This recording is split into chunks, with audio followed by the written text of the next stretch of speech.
have seen the video also that Satyagraha, Bharat, Arakshan, all these movies that you have worked with are... I am sorry about all of them, by the way. Sincere apologies. No, I don't want to attack here. You verbally do it, but physically don't. Most of the movies are coming up with some social issue or some social message. And we are talking about entertainment and all these things. When we see all these movies, rather than goody things and all these things, it's actually making the people think a lot. And it's coming up with a lot of issues as well as the messages and all. So I was just wondering that while you're working with all these movies, was any mythological stories or like Rama and Mahabharata or any other things that influenced you to look out with this? Or any character? Yeah. See, I would make a qualification here, my own assessment, honestly, about these 4 films that you mentioned, that the intention certainly was to bring in and address some social or political issue, of course. That's why I agreed to work on that. Because Prakash survived all 4 of Prakash. So he in fact accepted the idea that, yeah, reservation, we should do that. I'm afraid the intention in each of the cases never really got fulfilled. Okay, like Arakshan also collapses in the second half. Okay, Chaturvedi was meant to be a much darker story about the whole innate, sort of self-sustainability of violence also I was talking about, while taking an honest view about social injustice. And it's Satyagraha was meant to actually be a critique of the India against corruption movement. It ended up sort of becoming an apology for it. So, it's also the reason why I'm now working alone. But in terms of the mythological influences, apart from the general sort of learning and the general affinity which I have towards mythology, in Rajniti, you know how it happened? I mean, if you're interested, that Prakash came to me with this thing in January 2004, saying I want to do a film on electoral politics in the Hindi heartland. So I said, what am I supposed to do about it? I mean, I have no clue about it, at the ground level. I mean, except as a newspaper reader and, whatever, some little bit of thinking. He said, no. I helped him with Gangajal as well as Aparan as a consultant. Gangajal uncredited because he forgot to give me credit. Anyway, that doesn't matter. But we got along well. So he came and he said, you need to do this. I said, I don't know anything about this, so please go away. So he said, no, please give me some time, let's try and work out a story. So I made a condition, I said 7 evenings I will sit with you after I finish my work. You will come to my house, 7:30 to 10 I will sit with you, and we'll try and hammer out a story. If it works out, I will go ahead with it. Otherwise, you please go your way, I go my way. He said, okay, done. So we met in the evenings, we drank a lot of vodka, okay, and started brainstorming. And it starts, look at the organic way in which actually every story, if you look at it very deeply, and I'm not overstating this case, eventually starts resonating with some mythological situation or other. Not because mythology is a glorious storytelling medium, but because mythology deals with the depths of human nature. So you go to the depth, somewhere you find the resonance of the connection coming in. And that automatically, I won't bore you with the entire experience, but because we started looking at conflict, drama, fight for electoral power, and groups and not individuals, and loyalties, and maybe the same origins, and suddenly on the 3rd day I told you that the Prakash, yeah, ये तो महाभारत जैसा लग रहा है, family है. And he said, I said, then maybe we should take a call whether we want to pursue this or we need to be so-called original and all that. He said, नहीं यार, आप तो खुश होंगे because he knows I am passionate. So then it became conscious. Not conscious, but I would say it became a parallel track that actually as I was constructing the Mahabharata sort of narrative and its situations was parallelly playing in my mind. Okay, which was beautiful. And then whatever became necessary here got pulled in. So it wasn't that I designed the story based on the Mahabharata, but I in fact designed a story in which very naturally, in a very organic way, the situations which were relevant to our story from the Mahabharata got pulled in. So therefore there were only 2 sons, Arjun and Thing. And a lot of mythologists gave me a lot of flack. I said what I did is I took an interpretation of Arjun, but it is an interpretation of Arjun. It's a darker interpretation because of his experience with the Kurukshetra war, and we had this debate. It didn't get completed. But there again, it was that Arjun, on the eve of the war, tells Krishna, I don't want to fight. These are my sins. These are all my people. To hell with the land and to hell with very sui ki nok barabar, bullshit. I don't want. Thank you very much. Humko nahi karne ka, main ja raha hu. And Krishna, of course, in a very wise way, explains to him about the karma, etc. You are a soldier of a cause, blah blah blah. Correct. Now he goes into fight. And you look at the situations that he goes through. He kills Bhishma with Chalkapat. Shikhandi ke piche chhoot ke maar raha tha. Much as you might say that Krishna said, take blame on me, etc. The fact that he did it, he killed his grandfather by cheating, by dishonesty. First by going and asking him, भैया आपको कैसे मालूम है? तो बोले मैं औरत हूँ, वो है पहला हूँ, उसका हाथ नहीं उठाऊंगा, हाँ, fantastic, चलो, औरत की भी चुका. उसके बाद Drone gets killed because of the lie which they uttered. It was Vishnu who killed him, but it was his speech. Did he go and kill Vishnu? No. He stopped himself. But the fact is, it did benefit his war effort.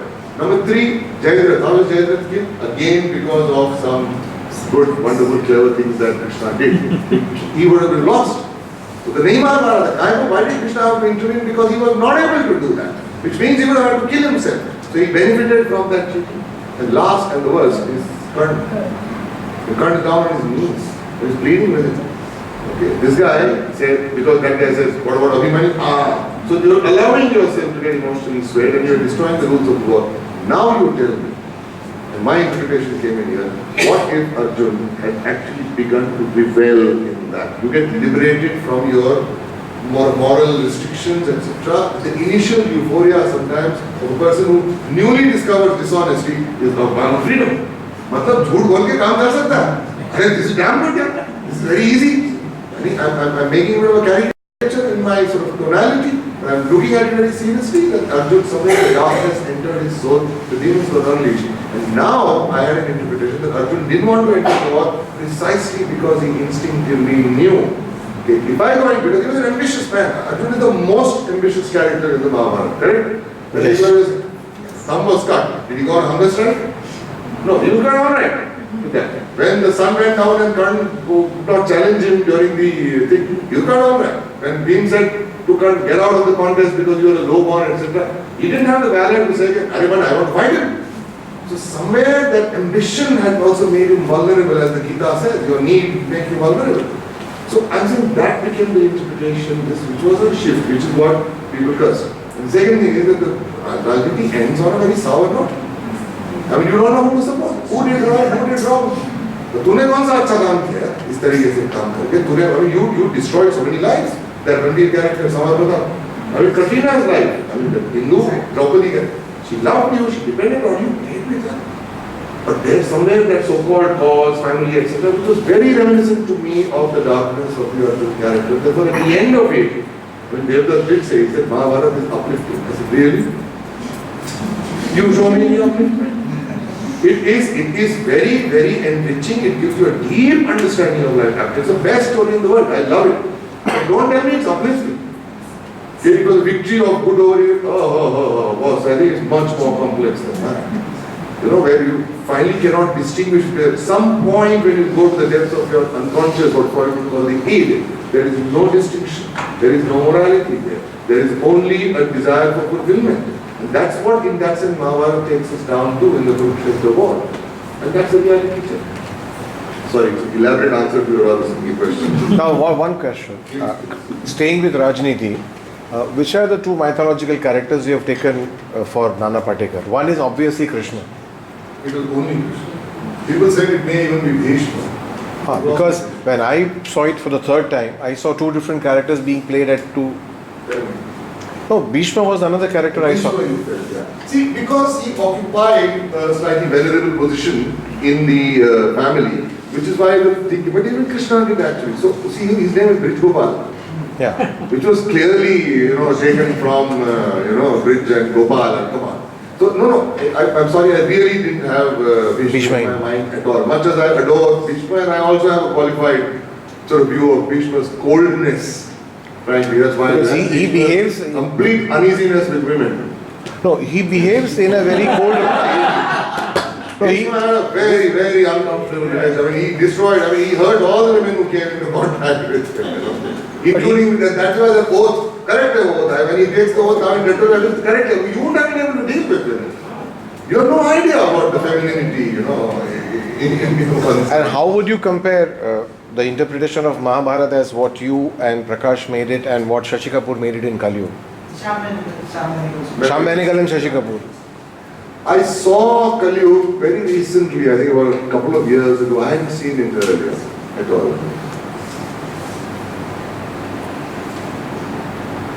I don't know, I found the relocation, the transplantation, so to say, the adaptation in the industrial context quite intelligently done. But I sort of felt it lost out on the visceral power, the visceral strength of the characters of the Mahabharata, the conflict of the Mahabharata. It was a little suave, I felt. So I'm afraid also I had problems with the narrative structure. Usko leke I think I already felt a little sort of put off. I found it a bit dated. Maybe that's why it didn't work. But I believe that if I had seen it in 1978 or whenever it was 80 or whenever it came out, I'm sure it must have appealed to me much, much, much more. So that, Rajniti again is not an entirely faithful thing. It's not so much an adaptation as almost like a reimagination or a reinterpretation of that. I don't know, that's all I have to sort of say about that. I think from a perspective of that if you were, when just going back, if you were the other side party,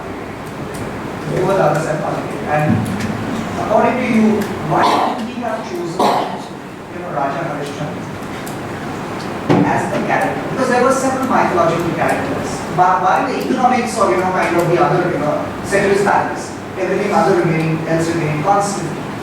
Why was the choice of Raja Harishchandra? Because I can only speculate. Yeah. I try and be intelligent in my speculation. See, one, I feel there was a devil condition, and this is out of a lot of conversations with the filmmakers, where their view of mythology is actually that of a message, a moral message. If mythology क्यों है? इससे कुछ सीखने को मिलता है. राम, मर्यादा, पुरुषोत्तम, etc. Ram की तरह बनो, मजा आया. But you can't do that. I mean, Ram, you have to recognize Ram as a human being who had enormous challenges. It's not like a message. So therefore, Mahabharata also is like a message. So therefore, I'm saying mythology is treated as that, morality is a morality play. So that was one thing, and therefore, I think it's quite likely that Sahib Malke Meher at that time felt. See, firstly, myths were available to the ready-made stories. And that actually did a lot of damage to the later generations of screenwriters and cinema, because screenplay never really got paid attention to, because we just lifted the story, inserted dialogue, and there it went, and we lost out on the screenplay. Which were very few people in India actually know how to write screenplay, but we're still trying very hard to make sure that people learn. So उसके अंदर ये था कि एक सत्यवादी, आदर्शवादी कि भैया अपने उसूलों को लेके वो देखो क्या कुछ कर देता है. It's dramatically strong and it has a fantastic message. कि भैया सच्चाई के ऊपर सब कुर्बान है, etc.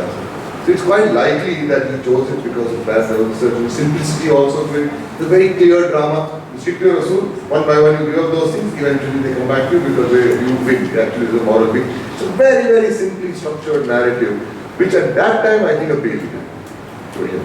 And what's your view?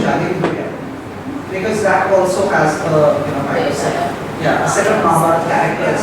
Like, that was just used more as a farce.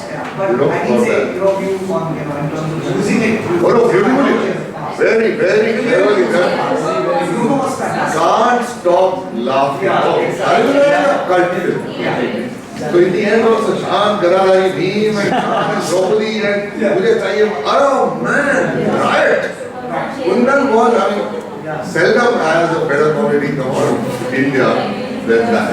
But why don't I also draw your attention to, I've seen Roja. Yes. Yeah, Roja is based on a myth. It draws all its power from a myth. See, you didn't realize it, but it appealed to you because in our psyche it is embedded. It's based on the Satyavan and Savitri myth. You see where she pulled Satyavan back from the jaws of death. Not jaws of death, beyond death. especially chick. And she won't give up, and she's very spunky woman. Just that construct, it's deeply embedded in us because of mythology, regardless of whether you're conscious or not. That yes, that when we love somebody, we don't let them go. That is a very mythical, it is a very deep sort of aspiration of all of us. We wish we could be that loyal. It draws so much power from that. And crafted it rather well. The politics I thought was very, very questionable, very, very simplistic. The last part where Ashish is trying to it's very marvelous and I follow my colleagues how to say that. No, it's what they showed here or The real then and yeah. Parab say that political scene was ahead of its time, when it was possibly short time because they've never seen that kind of a scene where negative characters actually kind of successfully trying to influence a positive character and so powerful. So if your comments on that. I think you're overstating it by saying ahead of its time and all that. It was not ahead of its time or anything. But yes, our whole idea, see, the first script that I wrote, Govind and I met very accidentally. You know where we met? In Samovar.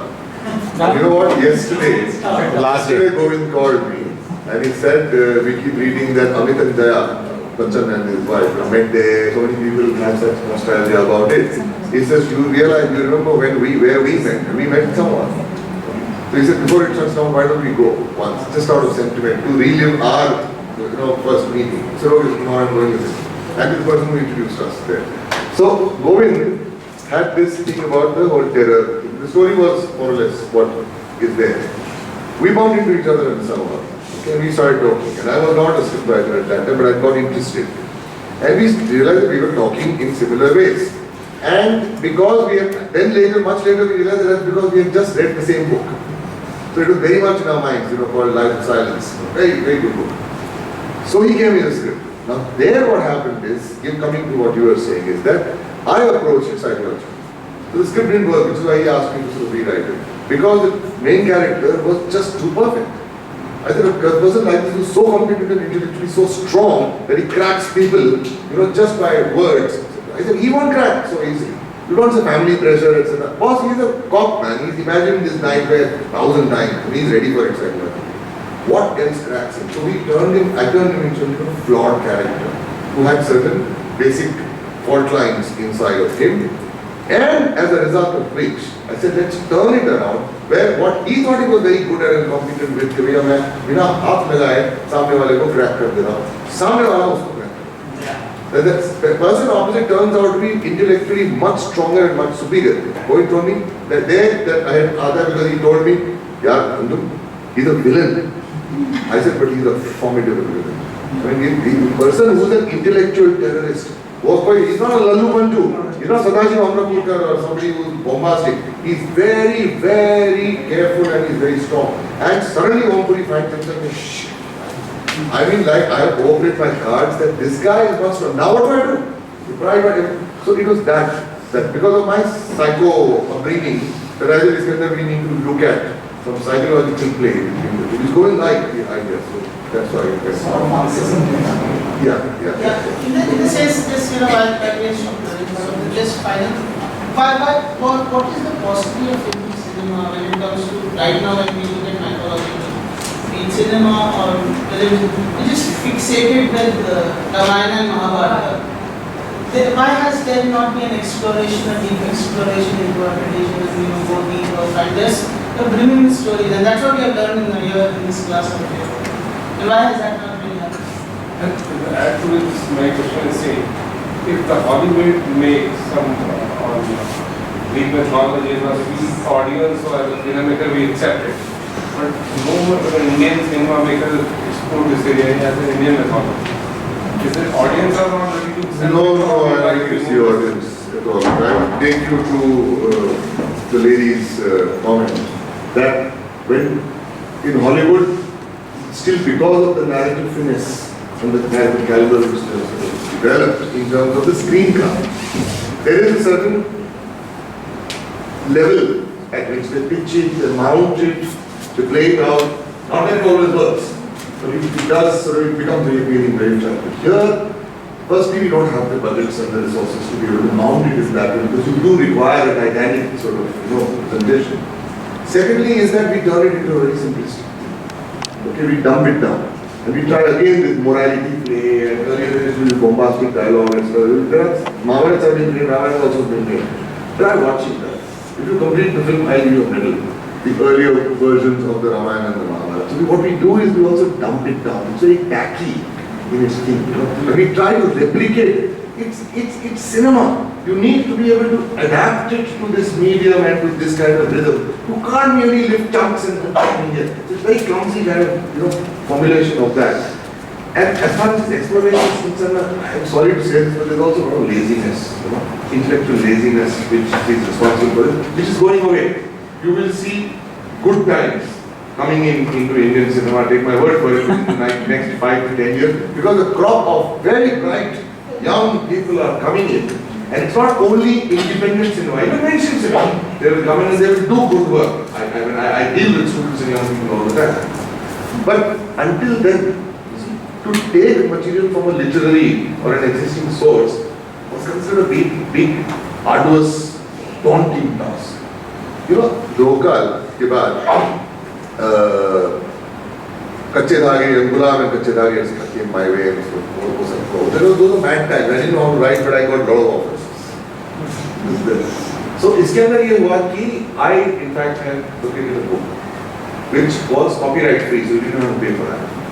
And I put it to, I loved it, so I put it to one producer, big producer at that time. I said, ये कर. He said, यार ये सब literature अंदर जी आप मत लाइए, ये सब intellectual बात मत करो इधर यार. ये entertainment है, हिंदी film audience में नहीं है समझ. I said, कहानी है. He said, पर ये सब वो literature कहानी. So they themselves, because they were right. So they felt that this would make it some abstract kind of thing. I said, what do you think, sir? And you think I would take this and start printing the pages on the screen for people to read? These are people who find it very difficult to understand. They are writing a screenplay based on that. They are not going to print the pages on the screen seen by the other. That's not my idea of making a film. They just don't allow. Why are people running after that pages today? Because 3 years they can make it. Okay, because suddenly there are people looking at Amir and others are beginning to look at. Now everyone wants an adaptation. Everyone wants an adaptation. It's also a good thing. There might be knee-jerk commercials to reaction, but it's encouraging a lot of people to explore those sources. And I do hope that there is also good traditional sources. There are folk tales, there are millions of folk tales in this country. And they've lasted the test of time, which means that there is some dramatic relevance to them. All you have to do is like what Mani did. Tap into the nucleus of that energy and adapt it, recontextualize it, and boom, you go. Ready-made energy is that. I don't care about your politicians, I don't care about 15, 20 cops, I don't care. I want my husband back. That's it. Just the persistence of that character wears down the system and eventually they rise to that. I'm saying apart from politics, which are big issues, but that's the core story. And it was a love which was earned. You know the first half in Roja, you remember? And they went to misunderstanding. So Mani was pretty fine craftsman and good times of others. Most people can't take criticism. I hated what he did in Ravana. It was such a beautiful chance to talk about a triangle where you have an honorable person there who loves you but he won't touch you until you want him and he didn't do anything and yet you're being accused. I thought this was a movie I really waited for. Be happy for the year learning the theories of mythology. We now have a practitioner with us who uses mythology and it was a very exciting lecture. Also the fact that we were understanding what goes behind the scenes. And we are very happy the way you portrayed the whole story, revealed to us the thing of Rajniti. Thank you so much for spending your time.